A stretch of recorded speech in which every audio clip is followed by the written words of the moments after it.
दिल्ली में आज से पुजारी ग्रंथी सम्मान योजना का रजिस्ट्रेशन शुरू होने जा रहा है। अरविंद केजरीवाल रजिस्ट्रेशन की शुरुआत करेंगे। अब से कुछ देर में हनुमान मंदिर पहुंच रहे हैं अरविंद केजरीवाल। कनॉट प्लेस के हनुमान मंदिर से इस योजना के रजिस्ट्रेशन की शुरुआत होगी, ये आम आदमी पार्टी की तरफ से बताया गया है। थोड़ा स्पेस कर दो, ये पकड़ लेना, थोड़ा स्पेस कर दीजिए पीछे।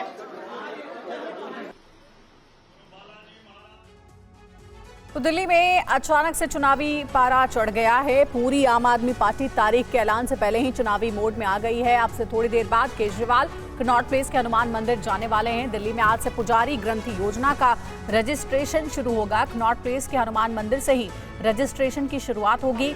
दिल्ली की सीएम आतिशी भी थोड़ी देर में गुरुद्वारे पहुंचने वाली हैं। वहीं मनीष सिसोदिया आज से थोड़ी देर पहले दिल्ली के जंगपुरा में स्थित शिव मंदिर पहुंचे। यहाँ उन्होंने पूजा अर्चना की है। देखिए, 3 तस्वीरें एक साथ आपको दिखा रहे हैं। सबसे पहले देखिए कनॉट प्लेस के हनुमान मंदिर की तस्वीर। थोड़ी देर में अरविंद केजरीवाल यहां पहुंचने वाले हैं।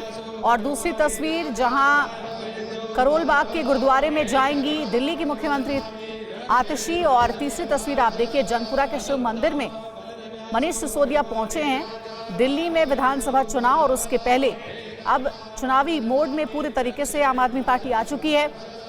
एक बड़ी योजना ला रही है पुजारी ग्रंथी योजना, जिसकी शुरुआत आज अरविंद केजरीवाल के हाथों होगी। हालांकि इस योजना को लागू तब किया जाएगा जब दिल्ली में आम आदमी पार्टी जीतेगी, उसके बाद ही इस योजना को लागू किया जाएगा।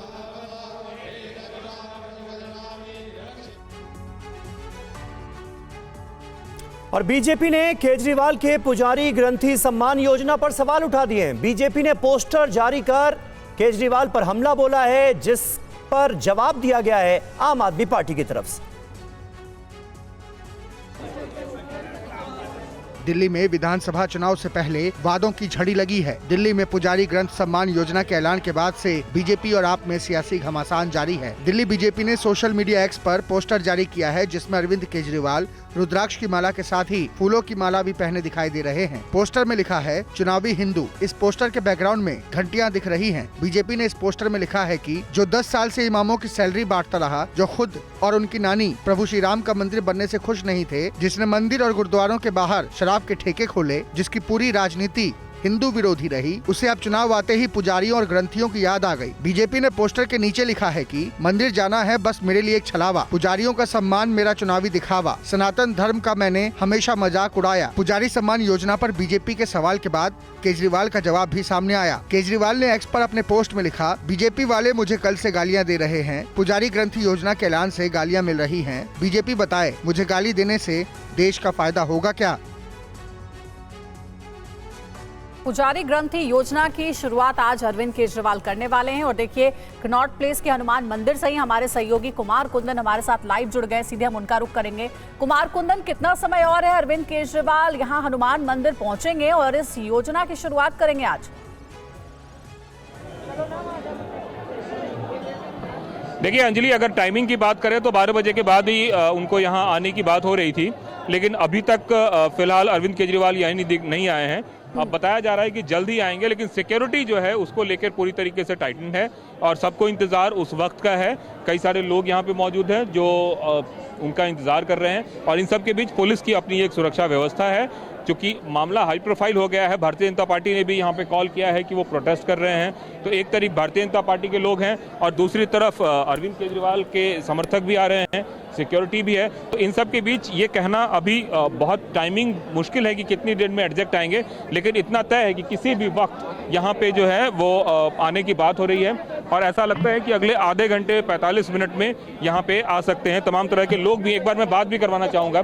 एक बात बताएं, अरविंद केजरीवाल यहाँ आके जिस तरीके की घोषणा करने वाले हैं, आप लोग उससे कितने सहमत और असहमत हैं? बिल्कुल सहमत नहीं है सर। ये तो सर आपको भी पता है, सारी जनता को पता है कि 10 साल उन्होंने सरकार करी, तब तक तो उनको पता नहीं था। 10 साल के बाद जब चुनाव आ रहे हैं तब उनकी घोषणाएं आ रही हैं, वो तो सबको पता ही है किस लिए हो रही हैं। अच्छा, उन्होंने देना ही है तो पिछले 10 साल का उन्होंने दे दें, जो भी 10 साल का पिछला बनता है उनको दे दें पुजारियों को। हमें कोई दिक्कत नहीं है, जिससे कोई आपत्ति नहीं है। घोषणाओं में कोई लॉजिक तो हो। पैसा दे रहे हैं, कहाँ से आएगा पैसा, उसका कोई हिसाब किताब है? पहले ही आतिशी ने 10,000 करोड़ दिल्ली सरकार सेंट्रल गवर्नमेंट से मांगा है। अगर तुम्हारे पास पैसा है तो क्यों मांग रहे हो? वो तो कहते इलेक्शन लड़ने के लिए पैसा नहीं है। आज भी दिल्ली में सबसे ज़्यादा पोस्टर इनके लगे हुए हैं, पैसा सारा पंजाब से आ रहा है। हर आदमी को पता है, सब आंखें बंद करके बैठे हैं। किस तरीके से आप लोग सरकार की इस योजना को देख रहे हैं, ग्रंथी और पुजारियों को जो पेंशन देने की बात? ये वोट बैंक की राजनीति है जी, योजना नहीं है ये। हाँ, देना होता तो आज से पहले कहाँ चले गए थे ये जेल में से छूट के केजरीवाल सीधा यहीं आया था, तब इसको पंडित पुजारी नहीं दिखे क्या? कुमार बने रहे आप हमारे साथ, और भी लोगों की राय से वाकिफ कराएंगे अपने दर्शकों को। फिलहाल बीजेपी की तरफ से प्रोटेस्ट की कॉल दी गई है, लिहाजा सुरक्षा व्यवस्था भी चाक चौबंद नजर आ रही है। दिल्ली के हनुमान मंदिर में अब से थोड़ी देर बाद अरविंद केजरीवाल पहुंचने वाले हैं इस योजना के रजिस्ट्रेशन की शुरुआत करने के लिए। और केजरीवाल के पुजारी ग्रंथी सम्मान योजना पर बीजेपी नेता विजय गोयल से भी TV9 संवाददाता सुमंत कुमार ने बात की। उन्होंने क्या कहा, सुनिए। अरविंद केजरीवाल जी की घोषणाओं का सवाल है जो वो पंडितों को और ग्रंथियों को देने की बात कर रहे हैं, ये तो सब चुनावी मुद्दा है, आप सब समझते हैं। असल जो चुनाव के मुद्दे हैं वो गंदा पानी है, सीवर है, वो भ्रष्टाचार है, वो यमुना का प्रदूषित पानी है, वो सब तो चल रह गए। और अब इन्हीं के ऊपर मैं सोच रहा हूँ कि चुनाव हो रहा है कि कौन कितनी सम्मान राशि देता है। अभी इमाम जो हैं, और जो इमाम वो कह रहे हैं कि 17 महीने से सैलरी नहीं मिली है, लगातार अरविंद केजरीवाल से मिलने की कोशिश कर रहे थे। इस बीच कल इतना बड़ा ऐलान कर दिया, इसे आप कैसे देखते हैं चुनाव से ठीक पहले? देखिए, केजरीवाल का धर्म और धार्मिक गतिविधियों से कोई नाता नहीं है। ये तो अब चुनाव आ गए हैं, 10 साल तक उन्होंने ये घोषणा ही नहीं की। अब 10 साल के अंदर के 10 साल के बाद वो ये जो घोषणा कर रहे हैं, इसका सीधा सीधा वोट से मतलब है। तो मैं समझता हूँ इसका कोई लाभ नहीं है। अगर आपने ये राशि देनी थी तो 10 साल पे भी दे सकते थे। तब तो आपने मौलानाओं को घोषणा की, और मौलाना भी आज चिल्ला रहे हैं कि उनको किसी तरह की कोई मदद नहीं मिली है। तो दिल्ली में आज से पुजारी ग्रंथ योजना का रजिस्ट्रेशन शुरू होने के बाद से सियासत गर्म है। इस योजना के बारे में ऑल इंडिया इमाम एसोसिएशन के अध्यक्ष मौलाना साजिद रशीदी ने क्या कहा है। ये योजना अरविंद केजरीवाल का चुनावी जुमला है। दिखाते हैं आपको पूरी खबर इस रिपोर्ट। साजिद साहब, आप लोग कई दिनों से लगातार अपने बकाया सैलरी की मांग कर रहे हैं। इन सब के बीच पुजारी ग्रंथी सम्मान योजना की आज से शुरुआत दिल्ली सरकार कर रही है, आप कैसे देखते हैं और आपकी क्या प्रतिक्रिया? देखिए, कई दिनों से नहीं, हम पिछले 6 महीने से लगातार प्रयास कर रहे हैं। पिछले 6 महीने से हम कभी CM आतिशी के पास जाते हैं, कभी गवर्नर के पास जाते हैं, कभी अश्वनी कुमार एडमिनिस्ट्रेटर के पास जाते हैं, कभी छोटे बड़े अफसरों के पास जाते हैं। हम 6 महीने से लगातार प्रयास में हैं। लास्ट में हम थर्सडे को केजरीवाल के घर गए थे, ये सोचकर कि ये पार्टी के कर्ता धर्ता हैं, संयोजक हैं, शायद इनका दबाव दूसरे लोगों पर पड़े और हमारा काम हो जाए। उन्होंने हमें बेवकूफ़ बनाया। देखिए, सबसे पहले तो ये बता दूं कि ये चुनावी जुमला है, चुनावी प्रलोभन है। इन्होंने मुसलमानों के जो इमाम हैं उनको सैलरी न देकर और ईसाइयों के जो पादरी हैं उनका ऐलान न करके दोनों समुदाय को टारगेट किया है। और वहीं दिल्ली की मुख्यमंत्री आतिशी के एक वीडियो पोस्ट के बाद भी दिल्ली में सियासी बवाल मचा हुआ है। बीजेपी ने केजरीवाल और आतिशी पर बच्चों का राजनीति के लिए इस्तेमाल करने का आरोप लगाया है। दिल्ली में एक वीडियो को लेकर सियासत गरमाई हुई है। दिल्ली की मुख्यमंत्री आतिशी ने 2 दिन पहले बच्चों का एक वीडियो जारी किया था जिसमें लिखा था कि अगली पीढ़ी भी जानती है कि सुशासन का नाम क्या है। वीडियो में बच्चे नारे लगाते हुए दिख रहे थे। इस वीडियो पर बीजेपी ने आम आदमी के खिलाफ मोर्चा खोल दिया है। बीजेपी प्रवक्ता गौरव भाटिया के हाथ में वही फोटो है जिसे लेकर केजरीवाल और मुख्यमंत्री आतिशी पर हमले बोल रहे हैं। गौरव भाटिया ने कहा कि केजरीवाल बच्चों को भी सियासत में घसीट रहे हैं। ये जो एक्स पोस्ट है आतिशी मारलेना और अरविंद केजरीवाल की, बच्चों को राजनीति में घसीटते हुए उनका दुरुपयोग करके उनके भविष्य को अंधकारमय कर देने का यह कृत्य स्वीकारा नहीं जाएगा और तुरंत इस एक्स पोस्ट को हटाया जाए। जैसा मैंने कहा, ढोंगी और फरेबी, झूठे और मक्कार अरविंद केजरीवाल ने अभी तक इस एक्स पोस्ट को नहीं हटाया है। तो दिल्ली में चुनावी तारीखों का भी ऐलान नहीं हुआ है, लेकिन सियासी वार पलटवार का दौर शुरू हो गया है। कुमार कुंदन का एक बार फिर रुख करते हैं हनुमान मंदिर कनॉट प्लेस, जहां पर अब से थोड़ी देर बाद अरविंद केजरीवाल पहुंचने वाले हैं। वो मौजूद हैं। कुमार, क्या कहा जा रहा है आम आदमी पार्टी और बीजेपी की तरफ से, क्योंकि आम आदमी पार्टी ने तो अब सीधे सीधे चैलेंज दे दिया है कि बीजेपी की जहां जहां सरकारें हैं वहां पर भी ऐसी योजना को लागू करके दिखाए बीजेपी।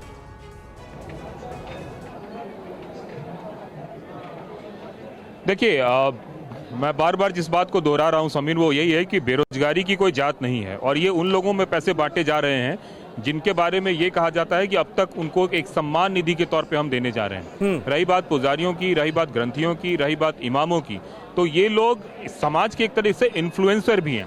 जहाँ पे एक पुजारी के पास अभी भी मैं जहाँ खड़ा हूँ, ये हनुमान मंदिर है, और हनुमान मंदिर में एक बार कैमरा पर्सन गंगा को बोलूँगा कि आज की जो तस्वीर है, जहाँ तक आपकी नज़र जा रही होगी, सबके सब लोग आ रहे हैं। तो ये तमाम ऐसे लोग हैं जो पुजारी के पास जाते हैं, पूजा अर्चना करते हैं, उनसे बात करते हैं। तो एक तरीके से पुजारी समाज में इन्फ्लुएंसर हो जाता है। उसी तरीके से ग्रंथी भी हैं, उसी तरीके से इमाम भी हैं।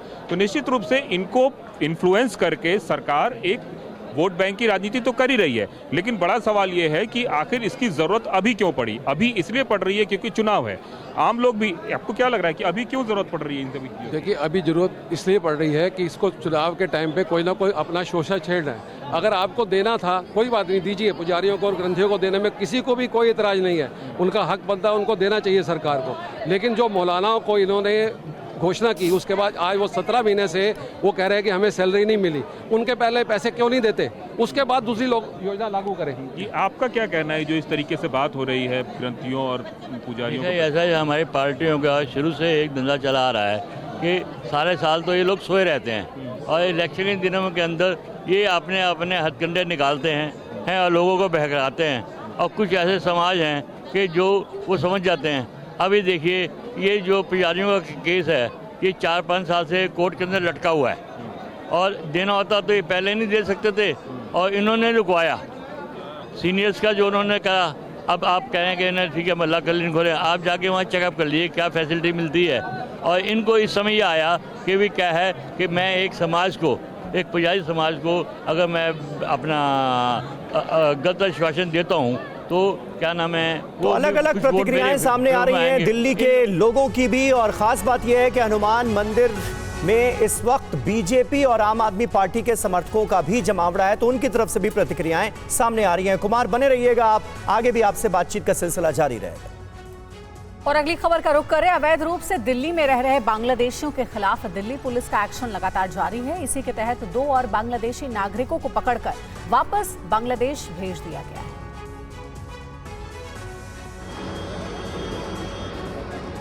दिल्ली पुलिस की बांग्लादेशियों के खिलाफ जारी स्पेशल ड्राइव के तहत 2 और बांग्लादेशियों नजमा खान उर्फ काजोल और उसके बेटे नईम खान को पकड़ा गया है। नईम ने पूछताछ में बताया कि वो 2020 में बेनापोल बॉर्डर से भारत में दाखिल हुआ था, जबकि उसकी मां 20 साल पहले इसी बॉर्डर से भारत में दाखिल हुई थी। दोनों बांग्लादेश के सुंदरगुना गांव के रहने वाले हैं। इनकी गिरफ्तारी वसंत विहार थाना क्षेत्र के शास्त्री मार्केट के पास से हुई। दोनों समेत कई लोगों को कानूनी प्रक्रिया के तहत फॉरेनर्स रीजनल रजिस्ट्रेशन ऑफिस के जरिए बांग्लादेश डिपोर्ट किया गया है। वहीं साउथ वेस्ट डिस्ट्रिक्ट पुलिस के मुताबिक अब तक उनके जिले में 12 बांग्लादेशियों को पकड़ा गया है, जिनके पास किसी भी तरह के दस्तावेज नहीं थे। इसके अलावा 400 से ज्यादा लोगों ने कागजात दिखाए हैं, जिनकी जांच के लिए पुलिस टीमों को अलग अलग जगहों पर भेजा गया है।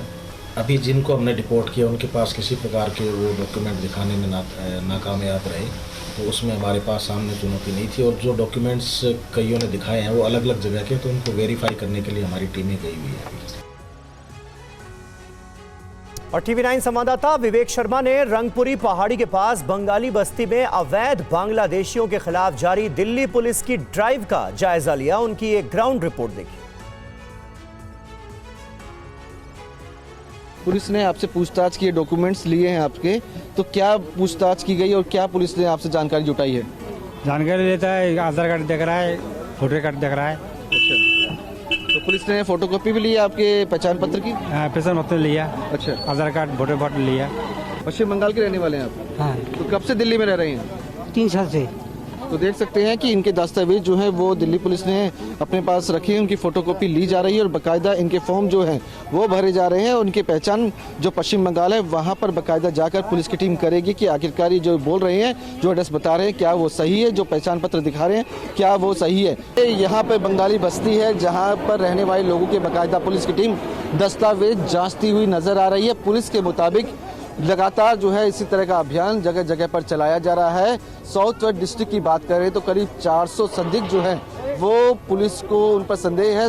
400 लोगों के दस्तावेजों को इकट्ठा किया गया है और मैन्युअली उनकी जांच पड़ताल के लिए टीम को पश्चिम बंगाल भेजा गया है।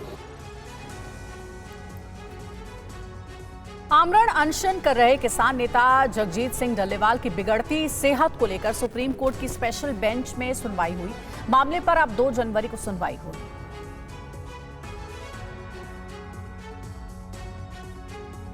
कोर्ट ने पंजाब सरकार को डल्लेवाल के स्वास्थ्य को लेकर 20 दिसंबर को जारी अपने आदेश पर अमल करने के लिए और समय दे दिया है। मामले की अगली सुनवाई 2 जनवरी को होगी। सुनवाई के दौरान पंजाब के मुख्य सचिव और डीजीपी वीडियो कॉन्फ्रेंसिंग के जरिए जुड़े। पंजाब सरकार के एजी ने कहा है कि परिस्थितियों की समग्रता और न्याय के हित को ध्यान में रखते हुए अदालत के निर्देशों के अनुपालन के लिए उन्होंने कुछ और समय देने की मांग की है, जिसे कोर्ट ने स्वीकार कर लिया है। सुनवाई के दौरान जस्टिस सुधांशु धूलिया ने कहा है कि किसी को मेडिकल के लिए हॉस्पिटल ले जाने से रोकना आत्महत्या के लिए उकसाने के समान है। वहीं जस्टिस सूर्यकांत ने पंजाब सरकार से कहा है कि डल्लेवाल को अस्पताल में भर्ती करने से रोकने वालों के साथ कैसे निपटना है यह आपको बेहतर पता है। अगर पंजाब सरकार को केंद्र से कोई सहायता चाहिए तो हम आदेश देने के लिए तैयार हैं। हम इतना जानते हैं कि कोर्ट के आदेश का पालन हर हाल में होना चाहिए। फसलों के लिए एमएसपी की कानूनी गारंटी सहित कई मांगों को लेकर किसान पंजाब हरियाणा सीमा पर खनौरी में विरोध प्रदर्शन कर रहे हैं। और चंद्रबाबू नायडू भारत के सबसे अमीर मुख्यमंत्री हैं, जबकि ममता बनर्जी के पास सबसे कम संपत्ति है। एडीआर की रिपोर्ट में और क्या क्या है, देखते हैं इस रिपोर्ट में। आंध्र प्रदेश के मुख्यमंत्री एन चंद्रबाबू नायडू भारत के सबसे अमीर मुख्यमंत्री हैं और पश्चिम बंगाल की मुख्यमंत्री ममता बनर्जी सबसे कम संपत्ति वाली। एसोसिएशन फॉर डेमोक्रेटिक रिफॉर्म्स यानी एडीआर रिपोर्ट के मुताबिक देश के 31 मुख्यमंत्रियों की कुल संपत्ति 1630 करोड़ रुपए है। प्रति मुख्यमंत्री की औसत संपत्ति 52.59 करोड़ रुपए है। मुख्यमंत्रियों की संपत्ति भारत की औसत प्रति व्यक्ति आय से लगभग 7.3 गुना है। एडीआर के मुताबिक आंध्र प्रदेश के मुख्यमंत्री एन चंद्रबाबू नायडू 931 करोड़ रुपए से अधिक की संपत्ति रखते हैं, जबकि अरुणाचल प्रदेश के मुख्यमंत्री पेमा खांडू 332 करोड़ रुपए से अधिक की कुल संपत्ति के साथ दूसरे सबसे अमीर मुख्यमंत्री हैं। वहीं कर्नाटक के मुख्यमंत्री सिद्धारमैया 51 करोड़ रुपए से अधिक की संपत्ति के साथ सूची में तीसरे स्थान पर हैं। पश्चिम बंगाल की मुख्यमंत्री ममता बनर्जी के पास सिर्फ 15 लाख रुपए की संपत्ति है। जम्मू कश्मीर के मुख्यमंत्री उमर अब्दुल्ला के पास 55 लाख रुपए की संपत्ति है, जबकि केरल के मुख्यमंत्री पिनराई विजयन 1.18 करोड़ रुपए की संपत्ति के साथ तीसरे और सबसे कम संपत्ति वाले मुख्यमंत्री हैं। और जम्मू कश्मीर के कटरा में रोपवे परियोजना के निर्माण के खिलाफ आज भी प्रदर्शन जारी है। इससे लोगों को काफी परेशानी का सामना करना पड़ रहा है। नए साल के मौके पर माता वैष्णो देवी पहुंचने वाले लोग काफी निराश हैं। कटरा में रोपवे परियोजना के विरोध के चलते यहां पर्यटकों को भारी दिक्कत हो रही है। हड़ताल के चलते सभी व्यापारिक प्रतिष्ठान, घोड़ा, पिट्ठू, पालकी सेवाएं बंद है। इससे श्रद्धालुओं को मुश्किलों का सामना करना पड़ रहा है। बहुत मुश्किलें आ रही हैं साधन के लिए। बच्चे छोटे छोटे हैं, अब ये साधन बंद कर दिए जाएंगे, छोटे छोटे बच्चे कैसे जाएंगे? आज आए सुबह यहाँ पे, हमें तो दिक्कत हो रही थी। हम तो वापसी जा रहे दिल्ली, हम तो वापसी कर दर्शन नहीं करेंगे। हम तो इस हिसाब से तो छोटे छोटे बच्चे कहाँ तक टांग के ले जाएंगे? ऊपर जाए तो कैसे जाए, बच्चों को लेकर कैसे जाएंगे हम? कितनी मुश्किल आ रही है आपको? बहुत मुश्किल है, बहुत ज्यादा मुश्किल आ गई। बच्चों को ले जाना चढ़ाना ऊपर, अब हमें पिट्ठू हो तो बच्चों को बिठा दो। पिछले 2 सालों में यहाँ काफी संख्या में श्रद्धालु आते हैं। प्रतिदिन श्रद्धालुओं की संख्या 35 से 40 हजार के बीच रहती है, लेकिन पिछले एक सप्ताह से चल रही हड़ताल की वजह से श्रद्धालुओं की संख्या में कमी आ गई है। मां वैष्णो देवी संघर्ष समिति के सदस्य अभी भी अपनी मांगों को लेकर अड़े हुए हैं। मुख्य बस स्टैंड पर युवाओं की भूख हड़ताल अब भी जारी है। और दिल्ली से बड़ी खबर आ रही है। मरघट वाले मंदिर पहुंचे हैं अरविंद केजरीवाल। पुजारी ग्रंथी सम्मान योजना की शुरुआत की। केजरीवाल ने मंदिर में दर्शन पूजन भी किया है। देखिए, बड़ी खबर दिल्ली से मिल रही है, जहां केजरीवाल ने पुजारी ग्रंथी सम्मान योजना की शुरुआत कर दी है। मरघट वाले मंदिर पहुंचे हैं अरविंद केजरीवाल और वहां पर ही इस योजना की शुरुआत की गई है। केजरीवाल ने मंदिर में दर्शन पूजन भी किया है। देखिए, तस्वीरें भी कुछ सामने आ गई हैं। दिल्ली के मरघट वाले बाबा मंदिर की तस्वीर, जहां पुजारी ग्रंथी सम्मान योजना की शुरुआत कर दी है। अब आज से रजिस्ट्रेशन कराया जा सकेगा पुजारियों की ओर से। केजरीवाल कनॉट प्लेस के हनुमान मंदिर नहीं जाएंगे, ये एक बड़ी जानकारी मिल रही है। मरघट वाले बाबा मंदिर में उन्होंने पूजा पाठ किया है, दर्शन किए हैं। देखिए अपनी पत्नी सुनीता के साथ नजर आ रहे हैं अरविंद केजरीवाल, और यहां से ही पुजारी ग्रंथी सम्मान योजना की उन्होंने शुरुआत कर दी है। तो आज से दिल्ली में पुजारियों का रजिस्ट्रेशन शुरू हो जाएगा पुजारी ग्रंथी योजना के तहत। तो देखिए ये अरविंद केजरीवाल के प्रोग्राम में एक तरह का बदलाव फिलहाल सामने आया है, क्योंकि सुबह से ये जानकारी सामने आ रही थी कि वो हनुमान मंदिर जाएंगे जो कि दिल्ली के कनॉट प्लेस में मौजूद है, और वहीं से पुजारी ग्रंथी सम्मान योजना की शुरुआत की जाएगी। लेकिन अब आईएसबीटी में जो मरघट वाले बाबा का मंदिर है वहां पर पहुंचे हैं अरविंद केजरीवाल, और वहां के जो महंत थे उनका जन्मदिन था, उनका जन्मदिन मनाया है और यहीं से रजिस्ट्रेशन की शुरुआत की गई है। वो तस्वीरें हम आपको दिखा रहे हैं। अरविंद केजरीवाल ने इन तस्वीरों के साथ एक ट्वीट किया है और लिखा है कि बीजेपी ने आज रजिस्ट्रेशन को रुकवाने की पूरी कोशिश की, लेकिन भक्त को अपने भगवान से मिलने से कोई रोक नहीं सकता। आज मरघट वाले बाबा के मंदिर में दर्शन करके पुजारी ग्रंथी सम्मान योजना का शुभारंभ मैंने कर दिया है। ये अरविंद केजरीवाल ने अब से थोड़ी देर पहले एक्स पर पोस्ट किया है। तो ये तस्वीरें आपको दिखा रहे हैं, यानी अब ये जो नई जानकारी सामने आई है वो भी आपको बता दें कि अरविंद केजरीवाल कनॉट प्लेस के हनुमान मंदिर आज नहीं जाएंगे। मरघट वाले बाबा मंदिर में जाकर अरविंद केजरीवाल ने अपनी पत्नी के साथ दर्शन किए हैं, वहां के महंत का जन्मदिन मनाया है, और वहीं से पुजारी ग्रंथी सम्मान योजना की एक तरीके से शुरुआत उन्होंने की है, रजिस्ट्रेशन की उन्होंने शुरुआत की है। बीजेपी अरविंद केजरीवाल के इस ऐलान के बाद हमलावर है, हिंदू विरोधी होने का उनके ऊपर आरोप लगाया गया है, और बदले में आम आदमी पार्टी ने चैलेंज किया है बीजेपी को कि जहां जहां आपकी सरकारें हैं वहां ऐसी योजना लागू करके दिखाएं। कुमार कुंदन हमारे साथ मौजूद हैं, कनॉट प्लेस नहीं बल्कि आईएसबीटी पहुंच गए। कुमार, अरविंद केजरीवाल क्या जानकारी है, और योजना की शुरुआत तो हो गई? देखिए जहां तक मुझे ऐसा लगता है कि जिस तरीके से ऐलान हुआ था कि हनुमान मंदिर से इस योजना की शुरुआत की जाएगी, लेकिन तमाम तरह के भारतीय जनता पार्टी के कार्यकर्ता यहां पहुंच गए थे, प्रोटेस्ट शुरू हो गया था जो हम लोग तस्वीरों के माध्यम से दिखा भी रहे थे। तो निश्चित रूप से कोई मतलब ऑकवर्ड सिचुएशन ना हो उससे बचने के लिए, क्योंकि आज योजना की शुरुआत करनी थी, तो अरविंद केजरीवाल मरघट वाले बाबा पहुंचे और वहां के महंत जी का उन्होंने रजिस्ट्रेशन किया और ग्रंथी पुजारी योजना जो है एक तरीके से उसकी शुरुआत कर दी है। तो जो मैसेज देना है, पॉलिटिक्स में मैसेज का बहुत ही महत्व होता है, पोस्चरिंग उन्होंने शुरू कर दी है। अब इसकी अगली जो कवायद है वो ये होगी कि इनके जो कैंप लगाए जाएंगे उन कैंपों में बाकायदा ग्रंथी और पुजारी जो भी आके अपना रजिस्ट्रेशन कराना चाहें वो रजिस्ट्रेशन कराएंगे। तो एक तरीके से उन्होंने योजना की शुरुआत कर दी है और मैसेज दे दिया है कि हमने जिस बात की घोषणा की थी जिसका जिक्र किया गया अरविंद केजरीवाल की पोस्ट में, वो कह रहे हैं कि बीजेपी ने आज रजिस्ट्रेशन को रुकवाने की पूरी कोशिश की। आप ही थोड़ी देर पहले वहां से हमें ये जानकारी दे रहे थे कि हनुमान मंदिर के बाहर बीजेपी के कार्यकर्ता भी इकट्ठा हैं, प्रोटेस्ट की कॉल दी गई है। क्या इसी वजह से अरविंद केजरीवाल वहां नहीं पहुंचे? देखिए हो सकता है ये एक वजह है, क्योंकि यहाँ तमाम तरह की सुरक्षा थे, जो सीआईडी के लोग थे और पुलिस जो है वो भी उनको इनपुट दे ही रही होगी कि क्या स्थिति है। तो ऐसा लग रहा था कि जिस तरह से भीड़ बढ़ रही थी और जिंदाबाद मुर्दाबाद के नारे लग रहे थे दोनों पक्षों की तरफ से, तो इसमें किसी भी तरह की कोई घटना हो सकती थी। और मुझे नहीं लगता है कि अरविंद केजरीवाल इतना कोई रिस्क लेने के मूड में थे। तो उन्होंने एक मैसेज के तहत मरघट वाले मंदिर चले गए और वहां जाके उन्होंने इस तरह के योजना की शुरुआत की है। तो उन्होंने मैसेज दे दिया कि हम योजना की शुरुआत करने जा रहे हैं, लेकिन जिस तरह की बात हो रही थी और जिस तरह की भीड़, अभी भी आपको दिखाना चाहूंगा, हम चूंकि थोड़ा बाहर आ गए हैं, पुलिस जो है सादे वर्दियों में और आपको चारों तरफ पुलिस दिख रही होगी, उसकी वजह सिर्फ और सिर्फ साफ थी कि किसी भी तरीके का मैसेज नहीं देना चाहते थे अरविंद केजरीवाल कि अगर कुछ हो जाता, कोई मिसहैपनिंग हो जाती या कुछ भी हो जाता तो वो एक ऑकवर्ड सिचुएशन होता। और चूंकि आज जो दिन है, विशेष दिन है, साल का अंतिम दिन है, ऐसे में बड़ी संख्या में लोग भी आए हुए हैं। देखिए यहाँ तक की लाइन लगी हुई है, ये लाइन बता रही है कि कितनी ज्यादा तादाद भक्तों की है आज। तो एक स्थिति जो है कुछ एक तरह से कह सकते हैं कि इससे पहले कि बेकाबू हो जाए, उन्होंने दूसरी जगह का चुनाव किया और वहां पे जाके उन्होंने मैसेज दिया, खुद से रजिस्ट्रेशन शुरू किया है। एक गौर करने वाली बात है कि खुद ही बैठ के उन्होंने रजिस्ट्रेशन किया है। तस्वीरों में देखिए समीर महंत जी के साथ खुद बैठे हुए हैं, खुद फॉर्म फिलअप कर रहे हैं। तो मैसेज साफ दिया कि हम इस योजना को लागू करने जा रहे हैं, इस योजना की शुरुआत करने जा रहे हैं और चुनाव जीतने के बाद हम इसको लागू करेंगे, ऐसा उन्होंने दावा भी किया है। समीर।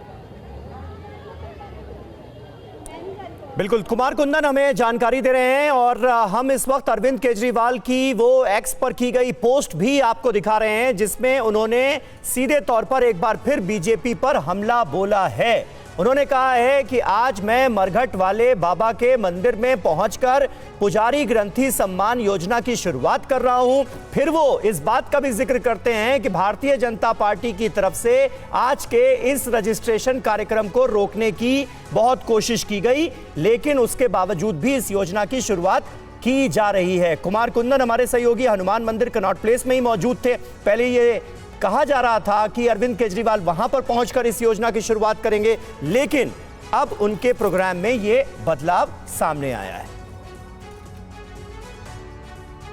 शुक्रिया कुमार कुंदन आपका इस जानकारी के लिए। नए साल से पहले वृंदावन में श्रद्धालुओं की भारी भीड़ उमड़ी है। पुलिस ने भीड़ को देखते हुए एडवाइजरी जारी कर दी है। नए साल के मौके पर बांके बिहारी के दर्शन करने वाले श्रद्धालुओं की भीड़ लगातार मथुरा पहुंच रही है। पहले से ही भक्तों की भीड़ मंदिर के आसपास दिख रही है। हर कोई चाहता है कि नए साल की शुरुआत और पुराने साल का अंत अपने आराध्य भगवान बांके बिहारी के दर्शन के साथ करे। प्रशासन हालात से निपटने की तैयारियों में जुटा है। 4 पहिया गाड़ियों की एंट्री पर रोक लगा दी गई है। यहाँ पे श्रद्धालु काफी संख्या में यहाँ आएंगे। उन श्रद्धालुओं की सुरक्षा व्यवस्था और उनके सुगम दर्शन हेतु पर्याप्त सुरक्षा व्यवस्था, यातायात प्रबंधन और भीड़ नियंत्रण की व्यवस्था सुनिश्चित कराई जा रही है। साथ ही साथ जो हमारे मॉडर्न टेक्नोलॉजी का भी इस्तेमाल क्राउड मैनेजमेंट और सिक्योरिटी पॉइंट ऑफ व्यू से किया जा रहा है, जहां पूरे क्षेत्र में ज़्यादा पूर्व की अपेक्षा में ज़्यादा CCTV कैमरे लगाए गए हैं। इसके अलावा ड्रोन कैमरों के माध्यम से भी निगरानी हो रही है। वहीं मंदिर प्रबंधन ने एडवाइजरी जारी करके कहा है कि दर्शन करने आ रहे श्रद्धालु अपने साथ बुजुर्ग, असहाय और बच्चों को लाने से बचें। और दिल्ली के मंदिरों में नए साल को लेकर तैयारियां की गई हैं। झंडेवालान मंदिर से TV9 संवाददाता शालिनी वाजपेयी की ये रिपोर्ट आपको दिखाते हैं। झंडेवालान मंदिर में बहुत बड़ी संख्या में लोग रात 12 बजे से ही परिक्रमा करने के लिए आ जाते हैं। किसी प्रकार का कोई हमें कष्ट ना आए, हमारा देश प्रगति की ओर बढ़े, ये सारी कामनाओं को लेकर लोग मंदिर में आते हैं और आ रहे हैं। और आज 31 दिसंबर है, तो जाने वाले वर्ष के लिए लोग विदाई दे रहे हैं और उस उपलक्ष्य में लोग माता की परिक्रमा कर रहे हैं। 108 परिक्रमाएं भक्त लोग कर रहे हैं। उनका मानना यह है कि हमारा ये जो साल गया खुला मिला जैसा भी रहा होगा, लेकिन आगे का जो आने वाला सन है 2025 वो सुखद बीते। तो उसी की शुभकामना के लिए भक्त लोग आए हुए हैं और रात 12 बजे से ही लोग कतारों में खड़े हो जाएंगे माँ के दर्शनों के लिए, क्योंकि हमारा सनातन धर्म यही है कि सर्वप्रथम अपने देवी देवताओं की आराधना करते हैं, उनकी पूजा करते हैं। और वहीं वाराणसी में भी बाबा विश्वनाथ के दर्शन के लिए श्रद्धालुओं की भीड़ लगी हुई है। भीड़ को देखते हुए सुरक्षा के कड़े इंतजाम किए गए हैं। दिखाते हैं आपको रिपोर्ट। बाबा विश्वनाथ की नगरी वाराणसी में नए साल के मौके पर काफी संख्या में श्रद्धालु पहुंच रहे हैं। वाराणसी जिला प्रशासन के साथ श्री काशी विश्वनाथ मंदिर न्यास परिषद ने बड़ी तैयारी की है। देश ही नहीं, दुनिया के विभिन्न कोनों से श्रद्धालु काशी आ चुके हैं। काशी विश्वनाथ मंदिर के बाहर श्रद्धालुओं की जबरदस्त भीड़ अभी से उमड़ी है। नए साल से लेकर महाकुंभ के खत्म होने तक गर्भगृह में प्रवेश और स्पर्श पर प्रतिबंध है। यह निरंतर ही प्रतिबंध लागू रहेगा। बीच में कभी अगर भीड़ कम होती है, श्रद्धालुओं की संख्या कम होती है, तो हम व्यवस्था कर पाए कि कुछ लोगों को जो उस समय मंदिर प्रांगण में उनका दर्शन करवा पाए। अन्यथा सामान्य व्यवस्था के रूप में इसको नववर्ष से लेकर कुंभ पर्व की समाप्ति तक, महाशिवरात्रि तक इसी व्यवस्था के अंतर्गत दर्शन होंगे। नए साल को लेकर पिछले 2-3 सालों में 7 से 8 लाख श्रद्धालु यहाँ पहुँचते हैं। इस साल ये संख्या और भी बढ़ सकती है। इसे लेकर सुरक्षा के कड़े इंतजाम किए गए हैं। नववर्ष के परिप्रेक्ष्य में आज सभी जगह फुट पेट्रोलिंग कराया गया है और आज दर्शनार्थियों का भीड़ भी काफी ज्यादा है। इसको देखकर जगह जगह सिक्योरिटी व्यवस्था की गई है। और नए साल के मौके पर राम की नगरी अयोध्या में भक्तों की भारी भीड़ उमड़ी हुई है। क्या कह रहे हैं भक्त, आइए देखते हैं TV9 की ये ग्राउंड रिपोर्ट। 9 वर्ष पर राम भक्त भारी तादाद में रामनगरी आ रहे हैं। हमारे साथ देखिए ये ग्रुप आया हुआ है। कहाँ से आए हैं आप लोग? मुंबई से। मुंबई से आए हैं दर्शन करने। रामलला का दर्शन हो गया? हो गया। कैसा लगा आप लोगों को? अभी आप लोग कुछ गा रहे थे, गुनगुना रहे थे, तो हमारे दर्शकों को भी सुनाइए कुछ आप लोग जो अभी कर रहे हैं। जरूर। तो सुनाइए। दीप जला के दिवाली हम मनाएंगे, मेरे जन्मों के सारे पाप मिट जाएंगे, राम आएंगे, मेरे जन्मों के सारे पाप मिट जाएंगे, राम आएंगे,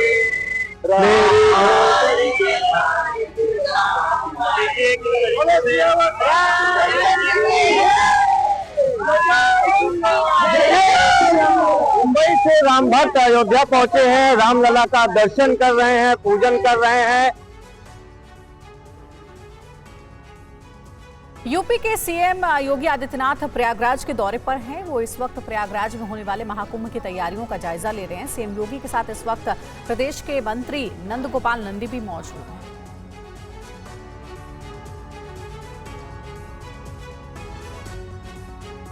तो देखिए, पूजा अर्चना करते हुए यूपी के मुख्यमंत्री योगी आदित्यनाथ महाकुंभ की तैयारियों का जायजा लेने के लिए पहुंचे हैं और भव्य महाकुंभ इस बार होने वाला है, इसलिए यूपी सरकार की पैनी नजर है हर गतिविधि पर। खुद मुख्यमंत्री योगी आदित्यनाथ भी बारीकी से सभी तैयारियों का जायजा ले रहे हैं। इस वक्त प्रयागराज में ही वो मौजूद हैं। आप देख सकते हैं कि पूजा अर्चना वो इस वक्त कर रहे हैं और योगी आदित्यनाथ के साथ कैबिनेट के मंत्री नंद गोपाल नंदी भी मौजूद थे। ये देखिए, नाव पर भी उन्होंने जायजा लिया है कि किस तरीके की तैयारी है, कहीं से भी कोई चूक ना रह जाए, इसलिए मुख्यमंत्री योगी आदित्यनाथ इससे पहले भी कई बार पहुंच चुके हैं महाकुंभ की तैयारियों का जायजा लेने के लिए और आज प्रयागराज में ही वो मौजूद हैं।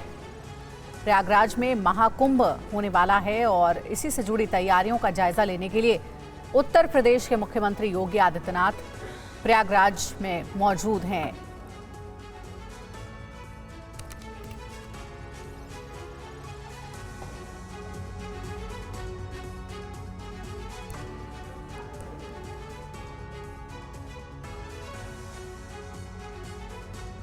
महाकुंभ के आयोजन में अब ज्यादा वक्त नहीं रह गया है। अब तैयारियां आखिरी दौर में हैं। हर छोटी से छोटी और बड़ी से बड़ी सुविधा का ख्याल रखा जा रहा है। संगम की आरती की जा रही है। विश्व शांति के लिए आध्यात्मिक समागम के लिए बाकायदा पंडाल बनाया जा रहा है। यज्ञशाला का निर्माण किया जा रहा है। साथ ही यूपी सरकार ने मेला क्षेत्र में 100 बेड का निर्माण किया है। महाकुंभ को देखते हुए देश विदेश के संतों का आना लगा हुआ है। आए हुए सन्यासी एक साथ हवन करेंगे। महाकुंभ के सेक्टर 18 में ब्रह्मलीन पायलट बाबा का शिविर तैयार हो रहा है। मेले के दौरान इस शिविर में अलग अलग देशों के सन्यासी आध्यात्मिक अलख जगाते नजर आएंगे। कैंप जो है एक अंतर्राष्ट्रीय कैंप है। महायोगी पायलट बाबा जी एक अंतर्राष्ट्रीय संत हैं और यहाँ पर नियर अबाउट सैकड़ों देशों के जो है भक्त लोग आते हैं, जो सेल्फ रियलाइज्ड के रास्ते पर चलना चाहते हैं, जो यह ज्ञान लेने आते हैं कि हम स्वयं अगर अपने आप में ही स्वच्छ, सुंदर और पवित्र रहें, तभी हम दुनिया के लिए एक सच्चा पथ प्रदर्शक बन सकते हैं, मार्गदर्शक बन सकते हैं। और नए साल के जश्न के लिए गोवा भी पूरी तरह तैयार है। जश्न के लिए पर्यटकों की भीड़ गोवा पहुंची हुई है। तस्वीरें गोवा के कैलंगूट बीच की है, जहां क्रिसमस के बाद नए साल का जश्न मनाने के लिए लोग देश दुनिया से पहुंच रहे हैं। गोवा के होटल, रेस्टोरेंट, कसिनो और बीच सब भरे पड़े हैं। दिन में लोग बोटिंग, पैरासेलिंग और जेट स्कीइंग का आनंद उठा रहे हैं। नए साल का जश्न मनाने के लिए और 2024 को बाय बाय करने के लिए भारी संख्या में लोग गोवा आते हैं। और देख सकते हैं, मैं गोवा बीच पे हूँ और यहाँ पे बहुत बड़ी भीड़ में लोग इकट्ठा हुए समुद्र के अंदर अपने जल्लोष कर रहे, जश्न मना रहे।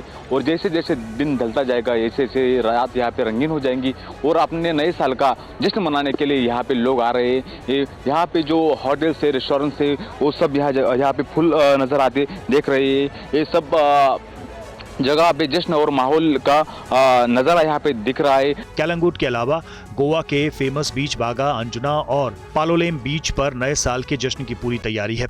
सुबह गोवा के डोना पावला में 2024 का अंतिम सूर्योदय देखा गया, जिसका नज़ारा बहुत मनमोहक लग रहा था।